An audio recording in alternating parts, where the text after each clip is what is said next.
Bienvenue au squat de la rue d'Alès. Cet immeuble du quartier Croix-de-Pierre à Toulouse a été réquisitionné par des militants. Ce squat, il était vide depuis 4 ou 5 ans, donc il y avait régulièrement des gens qui venaient. Alors soit des gens qui ne savaient pas où dormir, soit des jeunes du quartier qui venaient s'installer dans un endroit du bâtiment pour boire quelques bières par exemple. Donc du coup en fait c'était déjà ouvert. Il y a en fait une porte derrière, donc là on le voit en fait c'était cette porte là exactement. Et en fait il manque un carreau en haut, donc en fait il n'y avait plus qu'à faire le tour du bâtiment et passer par cette porte en fait. Depuis l'ouverture, l'association du C10 bataille pour le conserver ouvert. D'expérience, pour occuper le lieu, ses membres s'en tiennent à un protocole méthodique. Et ensuite, on a un enjeu particulier au niveau de la gestion du voisinage. C'est-à-dire que dès qu'on arrive dans un bâtiment, on distribue dans toutes les boîtes aux lettres du quartier un document qui présente le projet pour expliquer pourquoi il y a des personnes qui s'installent dans ce bâtiment, donner des numéros de téléphone aussi. C'est très important de permettre aux voisins de nous contacter en cas de problème. Donc ils ont 3 numéros de téléphone. S'il y a un souci à n'importe quelle heure du jour ou de la nuit, ils savent qui appeler et on réagit tout de suite. Comme un village, 230 personnes. Si le squat est par nature illégal, il existe des contournements. La loi sur le logement veut que, passé 48 heures d'occupation, le propriétaire ne peut, en théorie, plus faire évacuer les lieux par la police. Il doit s'en remettre à la justice, un délai qui permet aux militants de s'organiser. En général, quand on rentre dans un lieu comme ça, forcément, on ouvre les portes qui sont ouvertes et celles qui ne sont pas ouvertes, on essaye de les ouvrir, donc c'est ce qu'on a fait. Le dernier appartement qu'on a ouvert, c'était celui-là, donc la salle de jeu pour les enfants, et dedans, en fait, on a trouvé toutes les clés de tous les appartements. Et pour nous, c'est une des premières choses qu'on fait, c'est de sécuriser le lieu, c'est-à-dire de mettre des serrures partout pour que ce ne soit pas accessible à tout le monde. Sinon, en 2 jours, là, vous avez 300-400 personnes, quoi.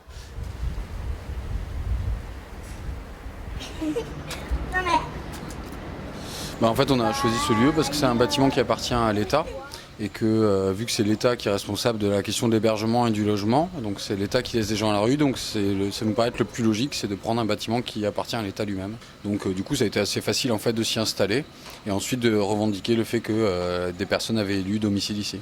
Mais on n'est pas spécialement attaché au bâtiment.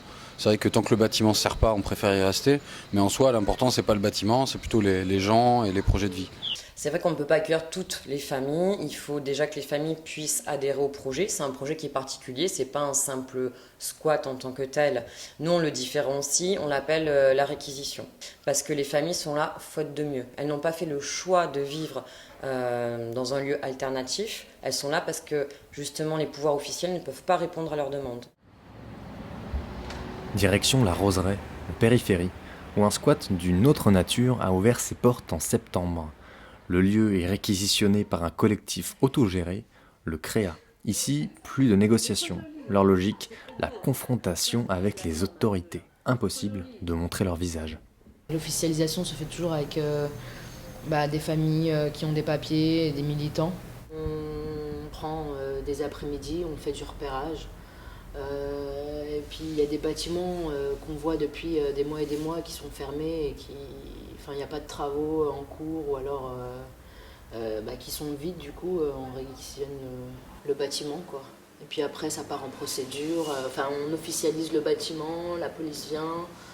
Même chose que rue d'Alès, à la différence que le CREA ne croit pas aux squats légalisés, qui participent à la répression des squats non légaux selon eux. Ici, quelques obstacles se sont interposés. Devant chaque porte d'appartement, il y avait un mur de béton qui a dû être cassé pour pouvoir avoir accès aux appartements. De là, on a aussi changé les serrures. À l'intérieur, 9 appartements, des réfugiés pour la plupart. Avag est arrivé de Russie il y a 5 ans avec sa famille. Sa femme est décédée l'an passé. Il a erré de centre social en centre social. Le centre où vous étiez avant, ils vous ont mis dehors, ils vous ont sorti? Oui, après cette arrestation, il a dit vous sortez là-dehors, vous n'avez pas le droit de rester ici. Et après vous êtes venu ici? Non, on est sorti, ça fait 1 mois et demi, on sort là-dehors, on n'est pas là-dedans. Je dormir avec les enfants dans la tente, je dormir dans la voiture, je trouvais pas une place. Et après, dans un mois et demi, on est venu ici. Est-ce que vous avez peur d'être expulsé maintenant? Oui, même parce qu'ici, je ne sais pas comment dire, mais il n'y a pas de sécurité. Ça tourne en rond, quoi. On nous expulse et du coup on est obligé de réquisitionner un autre bâtiment et puis on reste quelques mois et puis alors du coup ainsi de suite, quoi. Retour à la réquisition du C10, où la vie collective s'organise, avec des assemblées générales. Et en plus, ça fait du lien social. Ce qui est intéressant, c'est que ça fait à la fois un peu d'argent, ça fait du lien, plutôt que de demander aux gens de donner de l'argent juste, on paye un repas et c'est quand même plus sympa. Et donc il y a une réunion jeudi à 18h30, ici, pour parler justement, mais ça c'est un truc, c'est intéressant parce que c'est accessible aussi à des gens qui viennent d'arriver en fait. C'est-à-dire qu'on n'a pas besoin de connaître plus les familles que ça permet de rencontrer les familles. De quoi, des repas ou... Ouais, c'est-à-dire que du coup c'est quand même une chose concrète qu'on peut faire avec les familles, ça fait du lien, ça leur permet de gagner aussi en reconnaissance parce qu'ils gagnent un peu d'argent pour ceux qui n'arrivent pas à trouver du boulot. Elissona est arrivée d'Europe de l'Est il y a 5 ans. Après l'avoir baladée dans plusieurs hôtels, la préfecture lui a versé une aide au retour qu'elle a refusée. Alors, je suis arrivée là. Le temps que je suis arrivée, c'était un mois après l'ouverture. Tous les apparts, c'était complet, je crois. Pas tout peut-être, mais c'était complet. Et on participe 2 familles ou 3 familles par appart. Et là, j'étais pas là au début, dans une autre entrée. J'étais avec une famille bulgare. Et j'avais 2 chambres, comme à l'autre côté là-bas. Et après, quand une famille elle est partie, je trouvais un autre appart, j'ai changé. D'accord. Tu changes tout le temps? Non, pas tout le temps parce que c'est fatigant, mais je n'étais pas bien où j'étais, c'est pour ça que j'ai changé. Je pense que l'État, ils savent très bien que nous sommes là. Moi, je bouge toute la journée, les enfants, ils sont à l'école. Ils le savent très bien qu'on est sans papier. S'ils veulent, ils te trouvent, même ici, même ailleurs, je ne sais pas. Il y a un bâtiment vide là, depuis 5 ans, peut-être plus.